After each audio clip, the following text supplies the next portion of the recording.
We now go back on that story on the terror attack in Iran. For more on this, we once again cross over to Naeem Jina, who is the Executive Director of the Afro-Middle East Center, AMEC.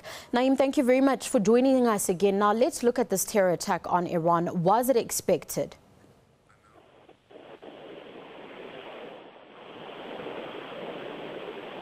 Naeem?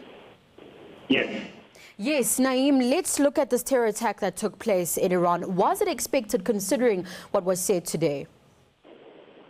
No, not at all. I mean, Tehran has been a pretty secure place. It's not a city where you've had these kind of attacks for many years, a couple of decades, in fact.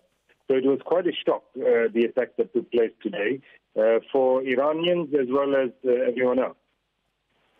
Now, Iran is a Shia Muslim nation. ISIS is Sunni. How does this attack affect relations between the Sunni and Shia Muslims?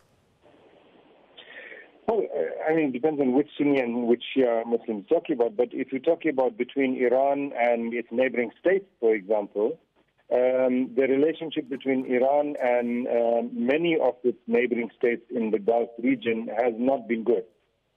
So, in particular, the relationship with Saudi Arabia has been pretty bad. Saudi Arabia and Iran both are vying for regional hegemony in that region. So, you saw also that in the aftermath of the attack, even though the Islamic State group claimed responsibility, the Iran Islamic Revolutionary Guard Corps blamed Saudi Arabia. So we really should be looking at it in terms of the relationship between states rather than a sectarian thing. So the sectarian issue is neither here nor there. It's usually a convenient way to attach that to the political issue. Now, something that's been quite controversial is how Saudi Foreign Minister Adel Al-Jubeir was quoted by a number of regional news outlets as calling Iran the primary supporter of terror in the region. Is Iran propping up terrorists? Well, partly that depends on your perspective and what you think terrorism and terrorists mean. So Iran, for example, definitely supports the Hezbollah group in Lebanon, which Iran and Hezbollah and many of its supporters would say is a resistance organization to Israel. Others, Saudi Arabia, would refer to it as a terrorist organization. Iran has in the past supported Hamas, which is a Palestinian resistance organization, which again, the United Arab Emirates, for example, Saudi Arabia, would regard as a terrorist organization. Beyond that, Iran has been accused of supporting the Houthi group in Yemen, which of course Saudi Arabia regards as terrorists, and they don't, and has also been accused of supporting dissident groups in the east of Saudi Arabia, as well as some of the democratic forces and uprisings in Bahrain. Let's look at how relations were cut with Qatar. Why now?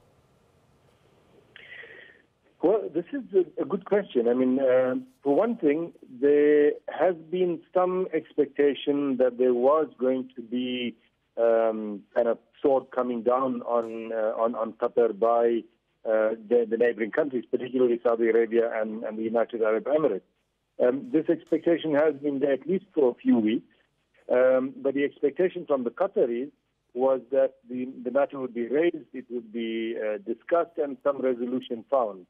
However, the rapidity and suddenness with which it happened, I think, has partly to do with the leaks in Washington of the emails of the Emirati ambassador to Washington, wherein he says in some of these emails, speaks about a kind of, if you like, an Emirati conspiracy against Qatar, and where it becomes clear that he has been, and his government has been behind the campaign in Washington to demonize Qatar and to try and get the United States to downgrade its relationship with Qatar.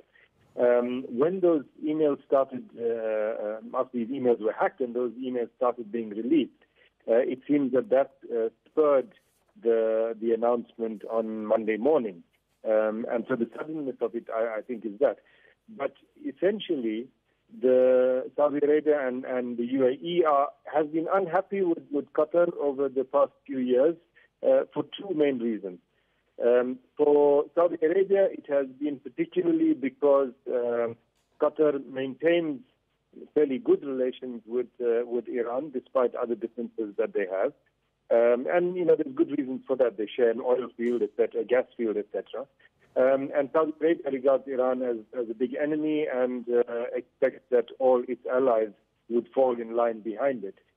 For the United Arab Emirates, they regard the Muslim Brotherhood and other Islamist groups aligned to the Muslim Brotherhood as their big enemy.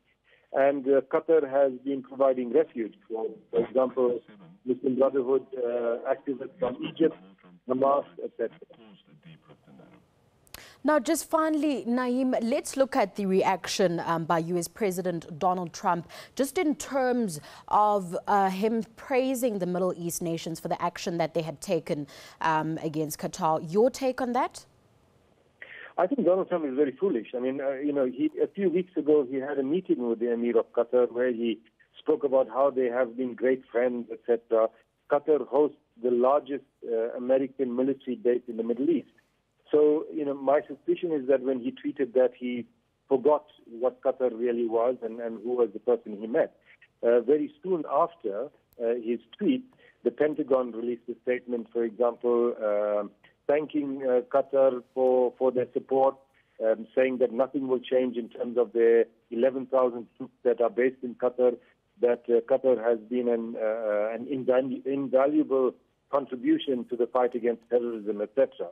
So from the broader American perspective, they would like to keep Qatar on board, on their side, particularly in the fight against ISIS, and they would like to maintain their military base there. Donald Trump is now has made a 24 in 24 hours has made a kind of 180-degree turn on the issue. My suspicion really is that he didn't realize which country he was talking about. We'll have to leave it there. Naeem, thank you so much for joining us on SABC News. That was Naeem Jina, the Executive Director of the Afro Middle East Center, joining us via Skype.